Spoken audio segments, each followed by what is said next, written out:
খাবো ভাজা ভাজা ভিজা খাবো। ভাজা ভিজা তো দাদা ভাজা ভিজা করছে। ঝাল ঝাল বানাবে। হ্যাঁ পুরো ঝাল ভাজা ভিজা বানাবে।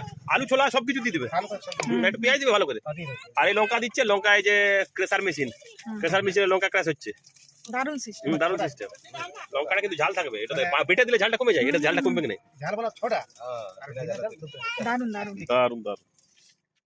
এই যে মাখানো চলছে। এটা তো আলু দেওয়া আছে। এই পেঁয়াজ দেবো হ্যাঁ পেঁয়াজ দেবে, হ্যাঁ পেঁয়াজটা না দিলে ভালো লাগবে। এই যে দেখো এটা হচ্ছে আলু ছোলা। আর চামচটাও আলু ছোলা, এটা 10 টাকা আলু ছোলা। চামচটা দেখো দারুণ দারুণ। এটা হচ্ছে তালপাতা চামচ। হ্যাঁ আর এটা আমাদের পুরুলিয়াতে মানে এগুলো কিন্তু মানে পাওয়া যায় এখনো পর্যন্ত। আর এই হচ্ছে বাঁশের কুচকাটি কাঠি। হ্যাঁ হ্যাঁ এটাও চলে এসেছে। আর ভরে ভরে দিয়েছে, আর সুন্দর লঙ্কা পেঁয়াজ অসম্ভব সুন্দর। দারুণ লাগছে দারুণ। দারুণ। আমারটাও চলে এসেছে। আর ভরে ভরে দিয়েছে, আর সুন্দর লঙ্কা পেঁয়াজ অসম্ভব সুন্দর। দারুণ লাগছে দারুণ দারুণ।